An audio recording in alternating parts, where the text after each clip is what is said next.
tenemos un invitado muy especial, es Antonio Varo.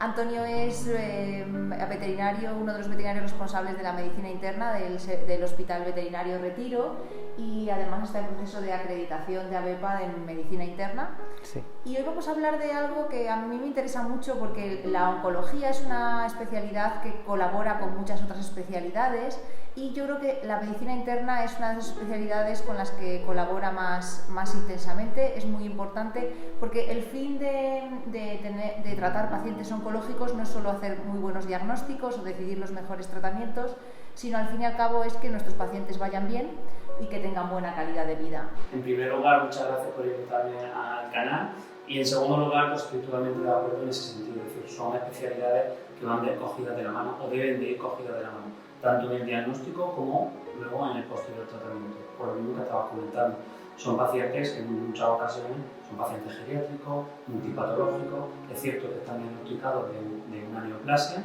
pero que al mismo tiempo tienen otras patologías crónicas, como endocrinopatías, insuficiencias renales, cardiomiopatías, que no nos pueden limitar a la hora de la medicación y que no hay que olvidar porque nos pueden empeorar el pronóstico.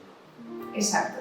Porque, por ejemplo, para un veterinario que nos estuviera viendo, ¿en qué recomiendas tú que haga especial atención a la hora de llegar un paciente con 10, 11, 12 años en el que sospechamos de un tumor o incluso lo diagnosticamos? ¿Qué enfermedades crees que son importantes chequear para que luego no nos llevemos sustos a la hora de ponernos a tratar ese paciente, esa oncología, ese tumor, y que resulta que no vaya bien porque tienen otras patologías asociadas que empeoran el pronóstico? Pues principalmente te diría que como tanto el perro como el gato, lo que son cardiomiopatías, en perro más lo que son patologías mitrálicas o cardiomiopatías dilatadas, incluso con algunos tratamientos como la doxorubicina puede limitarnos por ese efecto acumulativo que tiene. Insuficiencias renales o enfermedad renal crónica tanto en perro como en gato. Endocrinopatías concurrentes, en perro te diría el hipotiroidismo, síndrome de Cushing y diabetes como más frecuentes, y en gato diría hipertiroidismo y diabetes como aquellas más frecuentes que hay que tener especial atención y que nos puede limitar a la hora del tratamiento. Exacto, porque además muchas de estas endocrinopatías el problema que tienen es que los corticoides están contraindicados y muchos protocolos de quimioterapia pues van acompañados de corticoides, es parte del protocolo, y tendremos que modificar estos protocolos en el caso de estos pacientes. Imagínate un paciente con diabetes, tanto felino como canino, que necesitemos corticoides para disminuir la inflamación provocada por el tumor. O sea, la insulinoresistencia que vamos a provocar va a ser que se estabilice ese diabetes. Exacto, por eso lo que hablábamos, ¿no? Que es tan importante colaborar entre diferentes especialidades. A veces necesitamos ayuda, incluso con algún caso, bueno, pues yo creo que es importante saber que tenemos el apoyo de otros compañeros que saben mucho más que nosotros en medicina interna, porque a veces esa ayuda es fundamental para lo que decíamos. De nada sirve que diagnostiquemos un linfoma si ese paciente es diabético y le vamos a descompensar su diabetes, con lo cual su esperanza de vida va a disminuir drásticamente y nuestro trabajo pues, no va a tener sentido. Te diría más, no solo a la hora del tratamiento, sino del diagnóstico. Es decir, un diagnóstico precoz, que lo conseguimos con una medicina preventiva, que lo hacemos con unos chequeos geriátricos, ¿vale? Bien realizados, como pueden ser una radiografía de tórax, una ecografía abdominal, una analítica sanguínea y un análisis. Eso para mí creo que es básico en todo aquel paciente. En perro te diría que a partir de los 8 o 9 años, dependiendo del tamaño, incluso antes, y en gato exactamente igual. En gato añadiría a lo mejor en gato realizar un ante 4 por el tema del hipertiroidismo, todo aquel paciente superiores a 8 años. Y también es importante recordar, desde mi punto de vista, que, porque es un error que cometemos, yo el primero, a la hora de la insuficiencia renal crónica, recordar que una creatinina normal no es sinónimo de que no haya una insuficiencia renal. Entonces, todas aquellas patologías metabólicas crónicas, un diagnóstico precoz ya sabemos que hace que el pronóstico sea mucho mejor del paciente. Entonces, es importante añadir el SDMA, ¿vale? Y sobre todo un buen análisis. Es una prueba muy económica que nos da muchísima información. densidad urinaria, proteinuria fundamentales. Exacto, es muy interesante lo que dices porque realmente algunos de los tumores que tienen mejor pronóstico son aquellos que se encuentran de casualidad. Cuando estamos buscando otras cosas son a veces tumores que tienen un pronóstico muy limitado, pero porque muchas veces nos encontramos al final del proceso tumoral y a veces cuando realizamos estos chequeos geriátricos o estamos buscando otra cosa y de repente nos encontramos estos tumores, estos pacientes son los que van muy bien y están muy bien controlados, porque los encontramos al inicio de la enfermedad. Algo que es muy difícil en perros y gatos, ya que ellos pues no hablan y no nos limita cuentan. Mucho de nuestro trabajo. Exacto. Entonces es muy interesante lo que dices de los chequeos, aunque lo veamos sano al paciente. La medicina preventiva es, yo creo, la base de una buena medicina. Y otra cosa que también es muy interesante, que comentábamos antes sobre la relación entre la medicina interna y la oncología, son los síndromes paraneoplásicos. Es algo a lo que muchas veces lo tenemos ahí como algo que sale en los libros, pero que no lo vemos nunca. Y yo creo que en parte no lo vemos porque no lo buscamos. Y algunos de estos síndromes paraneoplásicos es muy importante saber controlarlos pues para lo mismo. Por ejemplo, la hipercalcemia. Hipercalcemia maligna, típica de algunos tumores como puede ser el mieloma múltiple. Muchas veces tenemos miastenia graves que van al servicio de oncología y están provocados por una miastenia, están provocados por un timoma, ¿vale? Que se ha visto que hay una predisposición. La osteopatía hipertrófica, ¿no? Que podemos encontrar a nivel digital o a nivel óseo y al final son tumores primarios a nivel pulmonar. Pues, hay que poner mucha atención a esas patologías porque nos puede dar la clave de que aquí está pasando ahora. Exacto. Yo, por ejemplo, uno de los síndromes más frecuentes que me encuentro es la hipercalcemia en el carcinoma de glándulas suprarrenales. Por ejemplo, que es una cosa que nos da importancia porque ese carcinoma es muy pequeñito, cuando ya nos está dando, ya tenemos metástasis, ya tenemos hipercalcemia y el tumor primario es súper pequeño. Y si no lo sabemos, no vamos a ir a buscarlo porque es tan pequeño que no lo vamos a encontrar muchas veces a lo que vayamos a poner. Exacto, es importante hacer un buen diagnóstico diferencial cuando encontramos esos pequeños detalles a nivel de la analítica porque nos puede hacer la diferencia. Hacer un buen diagnóstico diferencial, el vitamin D y luego buscar las causas. Por ejemplo, en este caso de una hipercalcemia, pues puede ser una hipercalcemia maligna, puede ser de una enfermedad renal crónica, pues hay muchas patologías que nos pueden dar esta situación. Exacto, porque yo me encuentro muchas veces a algunos veterinarios que asocian el calcio alto a linfoma y realmente hay muy pocos pacientes con linfoma que tengan el calcio alto y muchas veces la hipercalcemia viene de pues, lo que tú dices, de otras enfermedades que no tienen nada que ver con un tumor u otros tumores que hay que ir a buscarlos para poderlos encontrar a tiempo para que el paciente tenga mejor pronóstico. Y otros tumores que a nivel analítico no te dan ningún tipo de sintomatología, es decir, un hemangiosarcoma esplénico, a no ser que se haya roto, lo único que podemos ver en una circunstancia es una pequeña elevación de la ALT, una ligera anemia, pero es compatible con un paciente geriátrico. Exacto, son análisis muy específicos. Volvemos a la importancia que es un buen chequeo geriátrico para un diagnóstico precoz de estas patologías. Y bueno, pues yo creo que hablábamos también hemos hablado de cómo la medicina interna nos puede ayudar en los síndromes paraneoplásicos, cómo nos puede ayudar en los pacientes geriátricos que vienen con otras cosas, porque muchas veces nos centramos, he diagnosticado yo lo veía cuando hacía mucha medicina, he diagnosticado una diabetes o ahora, no he diagnosticado un linfoma, ya, pero ese paciente que tiene linfoma tiene más cosas a veces y es un todo y tenemos que buscar el tratamiento, no el estándar muchas veces, sino que muchas veces tenemos que adaptarlos.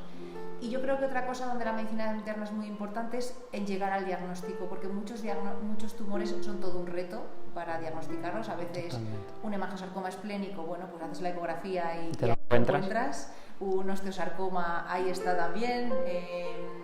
Luego, bueno, pues tiene lógicamente una serie de pasos a seguir para poderlo diagnosticar, pero los ves, son tumores que los ves, pero hay otros tumores que son más difíciles de encontrar, como por ejemplo, o de llegar a un diagnóstico, como es el caso, por ejemplo, del mieloma múltiple. Sí, ¿no? Porque el mieloma múltiple, por ejemplo, es un tumor de células plasmáticas que no es relativamente frecuente, representa alrededor del 1% a lo mejor de todos los tumores que tenemos.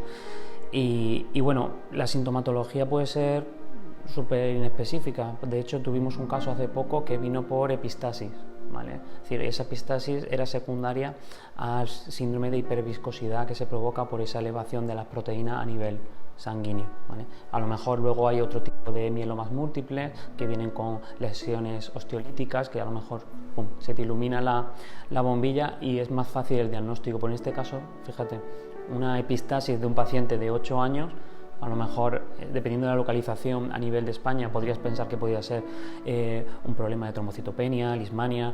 Pues, fíjate, llegamos al diagnóstico de mieloma múltiple. Es cierto que para el diagnóstico de mieloma múltiple hay como 4 parámetros que tenemos que cumplir, al menos 3 de ellos, ¿vale?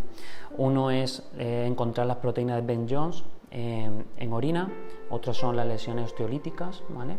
La citología de médula ósea, si hay un aumento de las células plasmáticas, y fundamental la electroforesis a nivel hemático para ver ese pico de las gamma-globulinas. Exacto, que además es una enfermedad que muchos de este tipo de tumores son enfermedades lentas, no son agudas, y entonces a veces nos complican también el diagnóstico porque la evolución es tan lenta que no parece que sea un tumor, que lo asociamos siempre a problemas más. De hecho, estos tumores tienen, los mielomas múltiples, gracias a Dios, son de los que mejor responden a la quimioterapia y de los que más tiempo de supervivencia podemos conseguir, incluso 590 días, 600 días podemos llegar, y el diagnóstico precoz pues, nos puede ayudar a alcanzar esos tiempos tan altos en lo que es la oncología veterinaria de supervivencia. Exacto, porque además lo que tú decías, el diagnóstico precoz nos previene también de que aparezcan otros problemas que luego, como insuficiencia renal, y problemas que lógicamente nos van a condicionar el tratamiento y nos Totalmente, van a porque por ejemplo en este caso de mieloma múltiple, la insuficiencia azotemia vamos a encontrar, glomerulopatías, hipertensión, anemias, trombocitopenias, desplazamiento de toda la línea, porque su médula ósea lo único que hace es producir células plasmáticas, entonces el resto de líneas celulares disminuye. Entonces, totalmente de acuerdo. Claro. Incluso ese síndrome de hiperviscosidad puede provocar cardiomiopatías secundarias. Exacto. Y ahí ya los cardiólogos también nos ayudan. Ya hacemos consensus de todo el hospital y nos ponemos de acuerdo para cómo poder ayudar. Es muy importante en realidad el trabajo en equipo. Otro de los tumores que yo creo que también es a veces todo un reto, porque a veces nos adelantamos en el diagnóstico, es, no sé qué opinarás tú, el linfoma intestinal felino, el linfoma de bajo grado. Muchas veces vemos una ecografía y digo, esto es un linfoma. Y muchas veces no lo es. Claro. Entonces ahí es muy importante el orden. Totalmente de acuerdo. En gatos es verdad que las enteropatías crónicas dan una sintomatología a veces menos específica que en el perro, ¿no? Una enteropatía crónica es aquella que al menos tiene 3 semanas de duración. En perros sabemos que las enteropatías crónicas dan diarrea, dan vómito. En gatos puede ser algo tan simple como una anorexia, ¿vale? Una hiporexia, ¿vale? Una pérdida de peso progresivo. Entonces es importante, cuando tengamos indicios de que hay una enteropatía crónica en gatos, hacer un buen diagnóstico diferencial, ¿vale? Para mí un buen diagnóstico diferencial en gatos sería evidentemente hacer una analítica sanguínea en pacientes a partir de los 8 años, incluiría la T4 para descartar hipertiroidismo, hacer un buen examen coprológico, incluso con PCR de Giardia y Trichomonas foetus, hacer un trial alimenticio, porque muchas de estas enteropatías responden a dieta y no tienen por qué ser un linfoma. La gran olvidada de la medicina felina, que es la TLI, que ahora los últimos estudios están diciendo que hay un subdiagnóstico de la insuficiencia pancreática exocrina en gatos. Se cree que hay mucho más de la que pensábamos. Evidentemente folato y la cobalamina. La cobalamina es fundamental en toda aquella patología crónica. De hecho, si hay una sospecha de linfoma, lo más probable es que para un buen correcto tratamiento necesitemos suplementarla, ¿vale? La pancreatitis felina hay que descartarla con la CPLI, la ecografía. Y bueno, y luego, si todo eso no ha dado bien negativo, pues ya viene la gran duda de si por vía endoscópica o por vía por la parotomía. Yo no me mojo ni por una ni por otro, sino valoro mucho en cada situación. Claro. Vale. dependiendo de la localización, dependiendo de los medios que tengamos en cada momento y dependiendo también de la situación del paciente. Si el paciente no está estable o tengo una enteropatía peridural de proteína, la albúmina está muy baja, no me va a cicatrizar, pues evidentemente utilizo la endoscopia, y si veo que los ganglios mesentéricos están aumentados y que tengo más sospecha de linfoma, pues a lo mejor propongo la laparotomía al propietario. Luego el pronóstico, pues de los mejores con el clorambucilo y la prednisona de bajo grado. Exacto. Son los que mejor responden. Es una enfermedad que responde muy bien, pero el diagnóstico es un reto. Sí, fíjate toda la escalera de pruebas que hemos dicho hasta llegar al... Hemos hecho un montón de pruebas y además que yo tengo experiencia de pacientes que sabes que es un linfoma que no van bien porque tienen otros problemas asociados que no se han tratado.